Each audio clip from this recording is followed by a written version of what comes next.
ಮುಂದಿನ ರಾಶಿ ವೃಷಭ ರಾಶಿ. ವೃಷಭ ರಾಶಿಯವರಿಗೆ 2026ರ ವರ್ಷಫಲಗಳನ್ನು ನಾವು ಅವಲೋಕನ ಮಾಡೋಕ್ಕೆ ಹೋದಾಗ ಈ ರಾಶಿಯವರಿಗೆ ವೃಷಭ ರಾಶಿ ಅಂದಾಗ ರಾಶ್ಯಾಧಿಪತಿ ಆಗಿರ್ತಕ್ಕಂಥ ಶುಕ್ರ, ಇನ್ನು ಈ ರಾಶಿ ಕೃತಿಕಾ ನಕ್ಷತ್ರ 2, 3, 4, ರೋಹಿಣಿ 4 ಹಾಗೆ ಮೃಗಶಿರ 1, 2 ನಕ್ಷತ್ರಗಳಿರ್ತಕ್ಕಂಥ ವೃಷಭ ರಾಶಿಯವರಿಗೆ ಈ ಒಂದು 2026ರ ಫಲಾಫಲಗಳನ್ನು ಅವಲೋಕನ ಮಾಡೋಕ್ಕೆ ಹೋದಾಗ ಈ ರಾಶಿಯವರಿಗೆ ಗುರು ಈ ವರ್ಷದಲ್ಲಿ 2ರಿಂದ 3ಕ್ಕೆ ಬರ್ತಾರೆ. ಹಾಗೆ ಶನಿ ಗ್ರಹ ಯಥಾವಿಧಿಯಾಗಿ 11ನೇ ಮನೆಯಲ್ಲಿ ವರ್ಷ ಪೂರ್ತಿ ಇರ್ತಕ್ಕಂಥದ್ದು. ಹಾಗೆ ರಾಹುಗ್ರಹ 10ರಿಂದ 9ಕ್ಕೆ ಬರ್ತಕ್ಕಂಥದ್ದು. ಕೇತು ಗ್ರಹ 4ರಿಂದ 3ನೇ ಮನೆಯಲ್ಲಿ ಸಂಚಾರ ಮಾಡ್ತಕ್ಕಂಥದ್ದಾಗಿರುತ್ತೆ. ಪ್ರಮುಖ ಗ್ರಹಗಳಾದಂಥ ರಾಹು, ಕೇತು, ಗುರು ಮತ್ತು ಶನಿ. ಅದೇ ರೀತಿ ಈ ಒಂದು ವೃಷಭ ರಾಶಿಯವರಿಗೆ ಆದಾಯ ಏನಿರುತ್ತೆ, ಈ ವರ್ಷದಲ್ಲಿ ಆದಾಯ 5 ಇರುತ್ತೆ, ವ್ಯಯ 14. ಆದಾಯಕ್ಕಿಂತ ವ್ಯಯ ಜಾಸ್ತಿ ಇರ್ತಕ್ಕಂಥದ್ದಾಗಿರುತ್ತೆ. ಹಾಗೆ ರಾಜಪೂಜ್ಯ 5 ಇರುತ್ತೆ, ಅವಮಾನಗಳು 4 ಇರುತ್ತೆ. ಆದರೂ ಕೂಡ ಗೌರವ, ಕೀರ್ತಿ, ಪ್ರತಿಷ್ಠೆಗಳಿಗೆ 2026ರಲ್ಲಿ ವೃಷಭ ರಾಶಿಯವರಿಗೆ ಬಹಳಷ್ಟು ಶುಭ ಇರ್ತಕ್ಕಂಥದ್ದು ಕೂಡ ಆಗಿರುತ್ತೆ. ನಮಗೆಲ್ಲ ಗೊತ್ತು 2ರಿಂದ 3ನೇ ಮನೆಗೆ ಗುರು ಬರ್ತಾ ಇದ್ದಾನೆ. ಆದರೆ ಜೂನ್ ತನಕ ಈ ರಾಶಿಯವರಿಗೆ ಅದ್ಭುತವಾದ ಗುರುಬಲ ಇರ್ತಕ್ಕಂಥದ್ದು. ಹಾಗೆ 11ನೇ ಮನೆ ಲಾಭಸ್ಥಾನದಲ್ಲಿ ಶನಿ ಸಂಚಾರ, ಅಂದರೆ ಧರ್ಮಕಾರಕ ಕರ್ಮಕಾರಕ ಇಬ್ಬರೂ ಸಹ ನಿಮಗೆ ಭಾಳಷ್ಟು ಫೇವರ್ ಆಗಿ ನಿಮ್ಮ ಒಂದು ಎಲ್ಲ ಕೆಲಸ ಕಾರ್ಯಗಳಲ್ಲೂ ಕೂಡ ಎಲ್ಲದರಲ್ಲೂ ಕೂಡ ಜಯದಲ್ಲೂ ಕೂಡ ಇವರು ನಿಮಗೆ ಅನುಗ್ರಹವನ್ನು ಕೂಡ ಕೊಡ್ತಾರೆ. ಹಾಗೆಯೇ ಈ ಒಂದು ವೃಷಭ ರಾಶಿಯವರಿಗೆ ನಾವು ಈ ವರ್ಷ ಬ್ಲಾಕ್ ಬಸ್ಟರ್ ಅಂತ ಕರಿತೀವಿ. ಬ್ಲಾಕ್ ಬಸ್ಟರ್ ಅಂತ ಒಂದು ಇಂಗ್ಲೀಷ್ ವರ್ಡನ್ನು ಇಲ್ಲಿ ಯೂಸ್ ಮಾಡ್ಬೋದು. ಯಾಕೆಂದರೆ 2026ರಲ್ಲಿ ತೃತೀಯದಲ್ಲಿ ಗುರು ಬರೋ ತನಕ ದ್ವಿತೀಯದಲ್ಲಿದ್ದು ಗುರುಬಲ ಬರುತ್ತೆ. ಇನ್ನು ತೃತೀಯಕ್ಕೆ ಬಂದಾಗ ಅತಿಕ್ಲೇಶಂ ಬಂಧ್ವರಿಷ್ಟಂ ದಾರಿದ್ರ್ಯ ದೇಹ ಪೀಡನಂ ಮಾನಹಾನಿಂಚ ಸಂಚಾರಂ ತೃತೀಯಂ ಸಂಸ್ಥಿತೇ ಗುರು ಅಂತ ಹೇಳ್ತಾನೆ. ಇದು ವರಾಹಮಿರರಲ್ಲಿ ಒಂದು ಶ್ಲೋಕ ಬಂದಿರತಕ್ಕಂಥದ್ದು. ಅತಿಕ್ಲೇಶಂ ಬಂಧ್ವರಿಷ್ಟಂ ದಾರಿದ್ರ್ಯ ದೇಹ ಪೀಡನಂ ಮಾನಹಾನಿಂಚ ಸಂಚಾರಂ ತೃತೀಯಂ ಸಂಸ್ಥಿತೇ ಗುರು. 3ಕ್ಕೆ ಬಂದಾಗ ಸ್ವಲ್ಪ ಮಾನಹಾನಿ ಅಥವಾ ಗೌರವಗಳಿಗೆ ಧಕ್ಕೆ ಬರ್ಬೋದು. ಆದರೂ ಸಹ ಜೂನ್ 2ನೇ ತನಕ ಬಹಳಷ್ಟು ಶುಭ ಇರತಕ್ಕಂಥದ್ದು. ಇನ್ನು ಈ ವರ್ಷದ ಪ್ರಮುಖ ಘಟನೆಗಳೇನೇನಾಗತ್ತೆ ಅಂತಕ್ಕಂಥದ್ದನ್ನು ನಾವು ಗಮನಿಸಿ ನೋಡೋಕ್ಕೆ ಹೋದಾಗ ಧೈರ್ಯಂ ಸರ್ವತ್ರ ಸಾಧನಂ, ಧೈರ್ಯದಿಂದ ಎಲ್ಲವೂ ಕೂಡ ಆಗುತ್ತೆ. ಶನಿ ವರ್ಷ ಪೂರ್ತಿ ಲಾಭಸ್ಥಾನದಲ್ಲಿರ್ತಕ್ಕಂಥದ್ದಾಗಿರೋದ್ರಿಂದ ನಿಮಗೆ ಕೆಲಸ ಕಾರ್ಯಗಳಲ್ಲಿ ಜಯ ಆಗ್ತಕ್ಕಂಥದ್ದು, ಅರಿಷ್ಟಗಳು ದೂರ ಆಗ್ತಕ್ಕಂಥದ್ದು, ಆರ್ಥಿಕವಾಗಿ ಲಾಭ ಆಗ್ತಕ್ಕಂಥ ಯೋಗ, ಅದೃಷ್ಟ ಕೂಡಿ ಬರ್ತಕ್ಕಂಥದ್ದು, ಹಣ ಗಳಿಕೆ ಆಗ್ತಕ್ಕಂಥದ್ದು, ವಿಧ ವಿಧವಾದ ಮೂಲಗಳು ನಿಮಗೆ ಈ ವರ್ಷದಲ್ಲಿ ನಿಮಗೆ ಅನುಕೂಲ ಮಾಡ್ಕೊಳ್ತಕ್ಕಂಥದ್ದು ಆಗಿರುತ್ತೆ. ಇನ್ನು ರಾಹು 11ರಲ್ಲಿರ್ತಕ್ಕಂಥದ್ದಾಗಿರೋದ್ರಿಂದ ವೃತ್ತಿಯಲ್ಲಿ ರಾಹು 10ರಿಂದ 9ಕ್ಕೆ ಬರ್ತಾರೆ. ರಾಹು ನಮಗೆ 10ರಿಂದ 9ಕ್ಕೆ ಬರ್ತಾರೆ. ಆದರೆ 10ರಲ್ಲಿರ್ತಕ್ಕಂಥ ಸಂದರ್ಭ 6 ತಿಂಗಳ ಮಟ್ಟಿಗೆ ನೋಡೋಕ್ಕೆ ಹೋದಾಗ ನಿಮಗೆ ವೃತ್ತಿಯಲ್ಲಿ ಬಡ್ತಿ ಸಿಗ್ತಕ್ಕಂಥದ್ದು, ಕೀರ್ತಿ ಪ್ರತಿಷ್ಠೆಗಳಿಗೆ ಭಾಜನರಾಗ್ತಕ್ಕಂಥದ್ದು, ನಿಮ್ಮ ಎಲ್ಲೋ ಒಂದು ಕಡೆ ನಿಮ್ಮ ಎಲ್ಲ ಕೆಲಸ ಕಾರ್ಯಗಳಲ್ಲೂ ಕೂಡ ವೃತ್ತಿಯಲ್ಲಿ ನೀವು ಒಂದು ಅಧಿಕಾರವನ್ನು ಪಡೀತಕ್ಕಂತಹ ಯೋಗ ಕೂಡ ಇರುತ್ತೆ.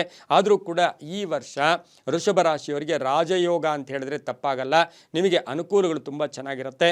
ಜೀವನದಲ್ಲಿ ಬಹಳಷ್ಟು ಸಾಧನೆಗಳನ್ನು ಈ ವರ್ಷದಲ್ಲಿ ಮಾಡ್ತಕ್ಕಂಥ ಯೋಗ ಕೂಡ ಇರುತ್ತೆ.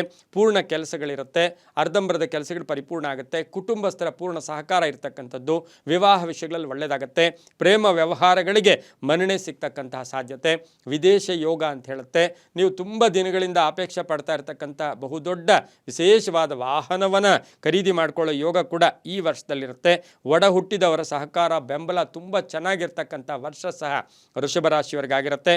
ಕರ್ಮದಲ್ಲಿ ಅಂದರೆ ರಾಹು 10ರಲ್ಲಿ ಕರ್ಮದಲ್ಲಿ ರಾಹು ಬಂದಾಗ ನಿಮಗೆ ಸ್ವಲ್ಪ ಏನು ಅಂತ ಹೇಳಿದ್ರೆ ಅಹಮ್ಮನ್ನು ದೂರ ಇಟ್ಬಿಡಿ, ಪ್ರೀತಿಪೂರ್ವಕವಾಗಿ ಮಾತಾಡ್ಕೊಳ್ಳಿ, ಎಲ್ಲರ ಜೊತೆಗೆ ಒಂದು ಒಡನಾಟವನ್ನು ಬೆಳೆಸ್ಕೊಂಡಾಗ ಬಹಳಷ್ಟು ಶುಭ ಆಗ್ತಕ್ಕಂಥದ್ದು. ರಾಜಕೀಯ ವ್ಯಕ್ತಿಗಳಿಗೆ ತುಂಬ ಒಳ್ಳೆಯದಾಗುತ್ತೆ. ರೈತರಿಗೆ ಹಾಗೆಯೇ ಈ ಒಂದು ವೃಷಭ ರಾಶಿಯ ಆಭರಣ ಮಾರಾಟ ಮಾಡ್ತಕ್ಕಂಥವ್ರಿಗೆ, ಆಭರಣ ಅಂಗಡಿಗಳವರಿಗೆ ಬಹಳಷ್ಟು ಶುಭ ಇರ್ತಕ್ಕಂಥದ್ದು. ಹಾಗೆ ಸೌಂದರ್ಯ ವರ್ಧಕಗಳಿಗೆ ಶುಭ ಆಗ್ತಕ್ಕಂಥದ್ದು. ನಟನೆ, ಕಲಾವಿದರಾಗ್ಬೋದು, ಸಿನಿಮಾ ನಟರಾಗ್ಬೋದು, ಸಿನಿಮಾ ರಂಗದ ವೃಷಭ ರಾಶಿಯವರಿಗೆ ಈ ವರ್ಷ ಬಹಳಷ್ಟು ಅದೃಷ್ಟಗಳು ಕೂಡಿ ಬರ್ತಕ್ಕಂಥ ವರ್ಷ ಸಹ ಈ ಒಂದು 2026ರಲ್ಲಾಗಿರುತ್ತೆ. ಹಾಗೆಯೇ ಈ ರಾಶಿಯವರಿಗೆ ಆಡಳಿತಾಧಿಕಾರಿಗಳಿರ್ಬೋದು, HR ಇರ್ಬೋದು, ಹಾಗೆಯೇ ಈ ರಾಶಿಯವರಿಗೆ ಬಹಳಷ್ಟು ಉನ್ನತ ಹುದ್ದೆಯಲ್ಲಿರ್ತಕ್ಕಂಥವ್ರಿಗೆ ಕೀರ್ತಿ ಪ್ರತಿಷ್ಠೆಗಳಿಗೆ ಭಾಜನರಾಗ್ತೀರಾ. ವಿದ್ಯಾರ್ಥಿಗಳಿಗೆ IAS ಇರ್ಬೋದು, ಹಾಗೆಯೇ KAS ಇರ್ಬೋದು, ಬಹುದೊಡ್ಡ ಒಂದು ಕೋರ್ಸ್ ಮಾಡಬೇಕು ಅಂತಕ್ಕಂಥವ್ರಿಗೆ ಈ ವರ್ಷದಲ್ಲಿ ಅನುಕೂಲಗಳು ಕೂಡ ಕೂಡಿ ಬರ್ತಕ್ಕಂಥ ಒಂದು ಸಾಧ್ಯತೆ ಕೂಡ ಇರುತ್ತೆ. ಸ್ವಲ್ಪ ಆರೋಗ್ಯದ ವಿಚಾರದಲ್ಲಿ ಸ್ವಲ್ಪ ಹೆಚ್ಚು ಗಮನವನ್ನು ಕೂಡ ಕೊಡಬೇಕಾಗಿರುತ್ತೆ. ಒಂಚೂರು ಈ ವರ್ಷದಲ್ಲಿ ಮೈಗ್ರೇನ್, ತಲೆನೋವಿನ ಒಂದು ಸಣ್ಣ ಪುಟ್ಟ ಒಂದು ಕಾಟ ಅಥವಾ ಕಂಟಕ ಕೂಡ ಎದುರಾಗ್ತಕ್ಕಂಥದ್ದು. ಭೂ ವಿಚಾರಗಳಲ್ಲಿ ಆತುರದ ನಿರ್ಧಾರಗಳು ಬೇಡ. ಎಲ್ಲೋ ಒಂದು ಕಡೆ ಕಡೆ ಅಡ್ವಾನ್ಸ್ ಕೊಟ್ಬಿಡೋದು, ಭೂಮಿ ನೋಡಿದ ತಕ್ಷಣ ಒಪ್ಕೊಂಡ್ಬಿಟ್ಟಾಗ ಅದು ರೆಕಾರ್ಡ್ಸ್ ನೀವು ಸರಿಯಾಗಿ ನೋಡದೇ ಇರ್ಬೋದು. ಅದೆಲ್ಲೋ ಒಂದು ಕಡೆ ಕಾನೂನು ವಿಷಯಗಳಲ್ಲೂ ಕೂಡ ಅದರ ಬಗ್ಗೆ ನೀವು ಪರಿಶೀಲನೆ ಮಾಡಿಕೊಂಡ್ರೆ ತುಂಬ ಒಳ್ಳೆಯದಾಗತ್ತೆ. ಹಾಗೆ ಈ ಒಂದು ವೃಷಭ ರಾಶಿಯ ಮಹಿಳೆಯರಿಗೆ ಅಧಿಕಾರ ಪ್ರಾಪ್ತಿ ಆಗ್ತಕ್ಕಂಥದ್ದು, ಉದ್ಯೋಗ ಸಿಗ್ತಕ್ಕಂಥ ಯೋಗ, ಸರ್ಕಾರಿ ಉದ್ಯೋಗದ ಯೋಗ ಕೂಡ ಇರ್ತಕ್ಕಂಥ ಸಾಧ್ಯತೆ ಇರುತ್ತೆ. ಹೊಸ ಒಪ್ಪಂದಗಳಿಗೆ ಸಹಿ ಆಗ್ತೀರಾ. ಆದರೆ ಶುಭ ಕಾರ್ಯಗಳ ವಿಚಾರದಲ್ಲಿ ಸ್ವಲ್ಪ ಆತುರದ ನಿರ್ಧಾರಗಳನ್ನು ತಗೊಳ್ಳೋದು ಅಷ್ಟು ಶುಭ ಕೂಡ ಅಲ್ಲ. ಆದಾಯದಲ್ಲಿ ಏರಿಕೆ ಆಗುತ್ತೆ. ನಿವೃತ್ತ ನೌಕರರಿಗೆ, ಕ್ರೀಡಾಪಟುಗಳಿಗೆ, ಸಾಕಷ್ಟು ಕೀರ್ತಿ ಪ್ರತಿಷ್ಠೆಗಳಿಗೆ ಈ ವರ್ಷದಲ್ಲಿ ಭಾಜನರಾಗ್ತಕ್ಕಂಥದ್ದು. ಹಾಗೆ ಈ ವರ್ಷದಲ್ಲಿ ಆಧ್ಯಾತ್ಮಿಕವಾಗಿ ಒಂದಷ್ಟು ಗಮನವನ್ನು ಕೂಡ ವೃಷಭ ರಾಶಿಯವರು ಕೊಡ್ತಕ್ಕಂಥ ಒಂದು ಸಾಧ್ಯತೆ ಇರುತ್ತೆ. ಹಾಗೆ ನವೆಂಬರ್ನಿಂದ ಮಂಗಳ ಸಿಂಹಕ್ಕೆ ಬಂದಂತಹ ಸಂದರ್ಭದಲ್ಲಿ ನೋಡೋಕೆ ಹೋದಾಗ ತುಂಬ ಬೇಕಾದವರು, ಬಂಧುಗಳು, ಕುಟುಂಬ ವರ್ಗದಲ್ಲಿ ಅಥವಾ ಸ್ನೇಹಿತರು ಅವರ ಅನಾರೋಗ್ಯದ ಬಗ್ಗೆ ಒಂದಷ್ಟು ಕಾಳಜಿಯನ್ನು ತಾವು ವಹಿಸಬೇಕಾಗಿರುತ್ತೆ. ಒಂಚೂರು ಯಾವಾಗಲೂ ಮಾನಸಿಕವಾಗಿ ವ್ಯಾಯಾಮ ಮಾಡ್ಕೊಳ್ಳೋದ್ರಿಂದ, ಜಪ ಮಾಡ್ಕೊಳ್ಳೋದ್ರಿಂದ, ತಾಳ್ಮೆಯಿಂದ, ಸಹನೆಯಿಂದ ಗೋ ಫಾರ್ ಸೆಕೆಂಡ್ ಥಾಟ್ ಅಂತ ಏನೇ ಮಾಡೋಕ್ಕೋಗಿ ಎರಡನೇ ಯೋಚನೆಗೆ ಹೋಗಿ ಆತರ ಪಡೋದು ಬೇಡ. ಅಲ್ಲೇ ಕುಟುಂಬ ವರ್ಗದಲ್ಲಿ ಸಣ್ಣ ಸಣ್ಣ ವಿಷಯಗಳ ಬಗ್ಗೆ ಹೆಚ್ಚು ಪ್ರಸ್ತಾವನೆ ಬೇಡ. ಬೇರೆಯವ್ರಿಗೂ ಅವಕಾಶ ಮಾಡಿಕೊಡಿ. ಮನೆಯಲ್ಲಿರ್ತಕ್ಕಂಥ ಮಡದಿ ಇರ್ಬೋದು ಅಥವಾ ಪತಿ ಇರ್ಬೋದು, ಮಕ್ಕಳಿರ್ಬೋದು, ಅವರಿಗೆ ಹೆಚ್ಚು ಅವಕಾಶವನ್ನು ಮಾಡಿಕೊಟ್ಟಾಗ ಅದು ತುಂಬಾ ಒಳ್ಳೆಯದಾಗುತ್ತೆ.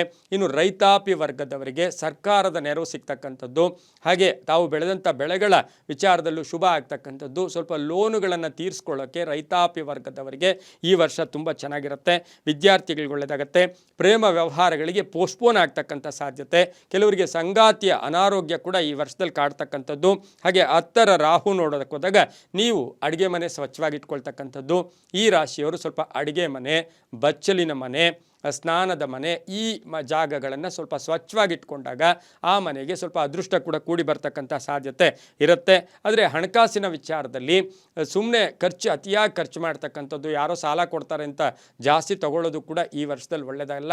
ವರ್ಷದ ಕಡೆಯ ಭಾಗದಲ್ಲಿ ನೋಡೋಕ್ಕೆ ಹೋದಾಗ ವಿದೇಶ ಯೋಗ ಇರ್ತಕ್ಕಂಥದ್ದು, ಮನೆಗೆ ಅತಿಥಿ ಬರ್ತಕ್ಕಂಥದ್ದು, ಕೆಲವರಿಗೆ ಮಕ್ಕಳ ಯೋಗ ಈ ವರ್ಷದಲ್ಲಿ ಇರ್ತಕ್ಕಂಥ ಯೋಗ, ಹಳೆಯ ಕಾಯಿಲೆಯಿಂದ ಮುಕ್ತಿ ಆಗ್ತಕ್ಕಂಥದ್ದು, ವ್ಯಾಪಾರದಲ್ಲಿ ಸಣ್ಣ ಪುಟ್ಟ ಬದಲಾವಣೆಗಳಾಗ್ತಕ್ಕಂಥ ಸಾಧ್ಯತೆ ಸಹ ವೃಷಭ ರಾಶಿಯವರಿಗಿರುತ್ತೆ. ಈ ರಾಶಿಯವರಿಗೆ ಹಾಗೆಯೇ ಈ ರಾಶಿಯವರಿಗೆ ರಾಜಕೀಯ ವಿಚಾರದಲ್ಲಿ ಸ್ವಲ್ಪ ನಿಧಾನದ ಒಂದು ಅದೃಷ್ಟ ಕೂಡ ಕೂಡಿ ಬರ್ತಕ್ಕಂಥ ಸಾಧ್ಯತೆ ಇರುತ್ತೆ. ಇನ್ನು ಮೀನಿನ ವ್ಯಾಪಾರಿಗಳಿರ್ಬೋದು, ಈ ಒಂದು ರಾಶಿಯವರ ಮೀನು ವ್ಯಾಪಾರಿಗಳಿಗೂ ಕೂಡ ಬಹಳಷ್ಟು ಶುಭ ಆಗ್ತಕ್ಕಂಥ ಯೋಗ ಕೂಡ ಇರುತ್ತೆ. ಆದರೆ ಈ ರಾಶಿಯವರು ಸ್ವಲ್ಪ ವಿಶ್ರಾಂತಿಯನ್ನು ಆವಾಗವಾಗ ಪಡ್ಕೊಳ್ಳೋದ್ರಿಂದ ಸಾಕಷ್ಟು ಶುಭ ಕೂಡ ಆಗ್ತಕ್ಕಂಥ ಸಾಧ್ಯತೆ ಇರುತ್ತೆ. ಆದರೆ ಬೇರೆಯವರ ವಿಚಾರಗಳಿಗೆ ಬಂದಾಗ ನೀವು ಅತಿಯಾಗಿ ಸಪೋರ್ಟ್ ಮಾಡೋಕ್ಕೆ ಹೋದಾಗ ಎಲ್ಲೋ ಒಂದು ಕಡೆ ಸಿಕ್ಕಾಕೊಳ್ಳೋ ಸಾಧ್ಯತೆ ಕೂಡ ಈ ರಾಶಿಯವರಿಗಿರುತ್ತೆ. ಹಾಗೆ ವೃಷಭ ರಾಶಿಯ ಮಹಿಳೆಯರು ಸಣ್ಣ ಪುಟ್ಟ ವ್ಯಾಪಾರಗಳಿಗೆ ಈ ವರ್ಷದಲ್ಲಿ ಸ್ಥಿರತೆ ಕಾಣ್ತಕ್ಕಂಥದ್ದು, ಒಂದು ಸಂಸ್ಥೆ ಸ್ಥಾಪನೆ ಮಾಡ್ಕೊಳ್ಳೋಕೆ ಹೋಗೋದು, ಬ್ಯೂಟಿಷಿಯನ್ಸ್ ಇರ್ಬೋದು, ಬ್ಯೂಟಿ ಪಾರ್ಲರ್ಸ್ ಇರ್ಬೋದು, ಹಾಗೆಯೇ ಎಲ್ಲೊಂದು ಕಡೆ ಬೋಟಿಕ್ ನಡೆಸೋರು ಇರ್ಬೋದು, ಇಂಥವರಿಗೆಲ್ಲ ಶುಭ ಆಗ್ತಕ್ಕಂಥ ಯೋಗ ಸಹ ವೃಷಭ ರಾಶಿಯವರಿಗಿರುತ್ತೆ. ತಾಳ್ಮೆ ಸಹನೆಗೆ ಹೆಚ್ಚು ಪ್ರಾಶಸ್ತ್ಯವನ್ನು ಕೂಡ ತಾವು ಕೊಡಬೇಕಾಗಿರುತ್ತೆ. ಇನ್ನು ವಾಹನದ ಡ್ರೈವಿಂಗ್ ಬಂದಾಗ ಮಂಗಳವಾರ, ಶನಿವಾರ ಸ್ವಲ್ಪ ಒಂದು ಜಾಗ್ರತೆಯಿಂದ ವಹಿಸ್ಕೊಂಡು ಹೋಗಿದ್ದೆ ಆದರೆ ತುಂಬಾ ಒಳ್ಳೆಯದಾಗ್ತಕ್ಕಂಥ ಸಾಧ್ಯತೆ ಈ ವರ್ಷದ 2026ರಲ್ಲಿ ವೃಷಭ ರಾಶಿಯವರಿಗೆ ಬರುತ್ತೆ. ಹಾಗೆ ವೃಷಭ ರಾಶಿಯ ಈ ಒಂದು ಡಾಕ್ಟರ್ಸು, ಶಿಕ್ಷಣ ಕ್ಷೇತ್ರದಲ್ಲಿ ಕೆಲಸ ಮಾಡೋರು, ಹಾಗೆ ಸರ್ಕಾರಿ ನೌಕರರಿಗೆ ಭಾಳಷ್ಟು ಶುಭ ಇರತಕ್ಕಂಥ ವರ್ಷ ಅಂತ ಹೇಳಿದ್ರೆ ವೃಷಭ ರಾಶಿಯವರಿಗೆ ಸರ್ಕಾರಿ ನೌಕರರಿಗೆ ಸಾಕಷ್ಟು ಬದಲಾವಣೆಗಳು ಕೂಡ ನಾವು ಕಾಣೋಕ್ಕೂ ಕೂಡ ಈ ವರ್ಷ ಭಾಳಷ್ಟು ಪ್ರಾಧಾನ್ಯತೆಯನ್ನು ಕೊಡ್ತಕ್ಕಂಥದ್ದು. ಹಾಗೆ ಆಭರಣ ಯೋಗ ಇರ್ತಕ್ಕಂಥದ್ದು, ಈಗಾಗಲೇ ತಾವು ಬ್ಯಾಂಕಲ್ಲಿ ಏನೋ ಅಡ ಇಟ್ಟಿದ್ದೀರಾ, ಹಾಗೆ ಹಣವನ್ನು ಅಥವಾ ಆ ಒಂದು ಆಭರಣವನ್ನು ಬಿಡಿಸ್ಕೊಳ್ತಕ್ಕಂಥ ಯೋಗ ಕೂಡ ಈ ವರ್ಷದಲ್ಲಿರುತ್ತೆ. ತಂದೆ ತಾಯಿಗಳ ಪರಿಪೂರ್ಣ ಆಶೀರ್ವಾದ ಕೂಡ ತುಂಬ ಚೆನ್ನಾಗಿರ್ತಕ್ಕಂಥದ್ದು. ಮಕ್ಕಳ ಉದ್ಯೋಗದಲ್ಲಿ ಪ್ರಗತಿ, ಮಕ್ಕಳಿಗೆ ವಿದೇಶದಲ್ಲಿ ಉದ್ಯೋಗ ಸಿಗ್ತಕ್ಕಂಥ ಯೋಗ, ಹಾಗೆ ಮಕ್ಕಳಿಗೆ ವಿವಾಹ ವಿಷಯಗಳಲ್ಲೂ ಕೂಡ ಶುಭ ಆಗ್ತಕ್ಕಂಥ ಸಾಧ್ಯತೆ ಇರುತ್ತೆ. ಇನ್ನು ಪರಿಹಾರಕ್ಕೆ ಬಂದಾಗ ಈ ಒಂದು 2026ರಲ್ಲಿ ವೃಷಭ ರಾಶಿಯವರಿಗೆ ಪರಿಹಾರಕ್ಕೆ ಬಂದಾಗ 4ರ ಕೇತು ಸ್ವಲ್ಪ ಪ್ರತಿನಿತ್ಯ ಸುಮ್ಮನೆ ಬಾಯಲ್ಲಿ ಓಂ ಗಂ ಗಣಪತಯೇ ನಮಃ, ಓಂ ಮಹಾಗಣಪತಿಯೇ ನಮಃ, ಓಂ ಮಹಾಗಣಪತಿ, ಇದನ್ನು ನಿಮ್ಮ ಕೈಲಾದಷ್ಟು ಮಟ್ಟಿಗೆ ನಿಮ್ಮ ಬಾಯಲ್ಲಿ ಅಥವಾ ನೀವು ಅದನ್ನು ಜಪ ಮಾಡೋದ್ರಿಂದ ಮನಸ್ಸಿನಲ್ಲಿ ಜಪ ಮಾಡ್ತಿರೋ, ಸೌಂಡ್ ಮಾಡಿ ಜಪ ಮಾಡ್ತಿರೋ ನಿಮ್ಮಿಷ್ಟ. ಇನ್ನು 10ರ ರಾಹು ಬಂದಾಗ ಸ್ವಲ್ಪ ದುರ್ಗಾ ಶಾಂತಿ ಮಾಡ್ಕೊಳ್ಳೋದು, ಹಾಗೆಯೇ ದುರ್ಗಾ ಹೋಮಗಳೆಲ್ಲಾದರೂ ನಡೀತಾ ಇದ್ದರೆ ಆ ಹೋಮಗಳಲ್ಲಿ ಭಾಗಿಯಾಗೋದ್ರಿಂದ ಸಾಕಷ್ಟು ಈ ವರ್ಷದಲ್ಲಿ ಅದೃಷ್ಟಗಳು ಕೂಡ ಕೂಡಿ ಬರುತ್ತೆ. ಅದರ ಜೊತೆಗೆ ವಿವಾಹಗಳೇನಾದರೂ ನಡೆದ್ರೆ, ನಾವು ವಿವಾಹಕ್ಕೆ ಹೋಗೋದು ಕೇವಲ ಊಟಕ್ಕೆ ಅಲ್ಲ, ವಿವಾಹಗಳಿಗೆ ಹೋದಾಗ ಅದು ಅಕ್ಷತೆಯನ್ನು ತಗೊಂಡು ಪ್ರಾರ್ಥನೆಯನ್ನು ಮಾಡಿ ಆ ವಧುವರರಿಗೆ ಅಕ್ಷತೆಯ ಮುಖೇನ ನಾವು ಆಶೀರ್ವಾದ ಮಾಡ್ತಕ್ಕಂಥದ್ರ ಜೊತೆಗೆ ಅಲ್ಲಿ ಎಲ್ಲರ ಜೊತೆ ಬೆರೀತಕ್ಕಂಥದ್ರಿಂದ ಕೂಡ ನಮ್ಮ ಅದೃಷ್ಟ ಕೂಡಿ ಬರುತ್ತೆ. ವಿವಾಹ ವಿಷಯಗಳಲ್ಲಿ ಒಳ್ಳೆಯದಾಗ್ತಕ್ಕಂಥದ್ದು, ದುರ್ಗಾ ಹೋಮದಲ್ಲಿ ಭಾಗಿಯಾದರೆ ತುಂಬ ಒಳ್ಳೆಯದಾಗುತ್ತೆ. ಇನ್ನು 11ರ ಶನಿ ಅಂದರೆ ವೃದ್ಧರಿಗೆ ಏನಾದರೂ ಸಹಾಯ ಮಾಡ್ತಕ್ಕಂಥದ್ದು, ಔಷಧಿಗಳಿರ್ಬೋದು, ಅವ್ರಿಗೇನೋ ಉಪಯೋಗಕ್ಕೆ ಬರ್ತಕ್ಕಂಥ ವಸ್ತುಗಳನ್ನು ಸಹಾಯ ಮಾಡೋದ್ರಿಂದ ಈ ವರ್ಷದಲ್ಲಿ ತುಂಬ ಒಳ್ಳೆಯದಾಗುತ್ತೆ. ಪಾದರಕ್ಷೆ ಇರ್ಬೋದು, ಕಂಬಳಿ ಇರ್ಬೋದು, ಇದು ಮಾಡೋದ್ರಿಂದ ತುಂಬಾ ಒಳ್ಳೆಯದಾಗುತ್ತೆ. ಶುಕ್ರವಾರ ಈ ವರ್ಷದಲ್ಲಿ ಎಷ್ಟು ಸಾಧ್ಯವಾದರೆ, ಯಾವುದೇ ಮಾಸ ಇರಲಿ ಯಾವಾಗೇ ಇರಲಿ, ಶುಕ್ರವಾರ ಮಹಾಲಕ್ಷ್ಮಿಗೆ ತುಪ್ಪದ ದೀಪವನ್ನು ಹಚ್ಕೊಂಡು ಬರೋದ್ರಿಂದ ಸಾಕಷ್ಟು ಶುಭ ಆಗ್ತಕ್ಕಂಥ ಸಾಧ್ಯತೆ ಇರುತ್ತೆ. ಬಿಳಿ ಮತ್ತು ಹಳದಿ ಬಣ್ಣವನ್ನು ಹೆಚ್ಚಾಗಿ ಉಪಯೋಗಿಸ್ಕೊಳ್ಳಿ. 3 ಮತ್ತು 7 ಅದೃಷ್ಟದ ಸಂಖ್ಯೆಗಳಾಗಿರುತ್ತೆ. ಉತ್ತರ ಮತ್ತು ಪಶ್ಚಿಮದ ದಿಕ್ಕಿನ ಪ್ರಯಾಣಗಳು ಈ ವರ್ಷದಲ್ಲಿ ಸಾಕಷ್ಟು ಫಲಗಳನ್ನು ಕೂಡ ಕೊಡ್ತಕ್ಕಂಥ ಸಾಧ್ಯತೆ ಇರುತ್ತೆ. ಪ್ರತಿನಿತ್ಯ ಓಂ ಗಂ ಗಣಪತಯೇ ನಮಃ, ಓಂ ಗಂ ಗಣಪತಯೇ ನಮಃ ಈ ಮಂತ್ರವನ್ನು ಜಪ ಮಾಡ್ಕೊಳ್ಳಿ, ತುಂಬಾ ಒಳ್ಳೆಯದಾಗತ್ತೆ.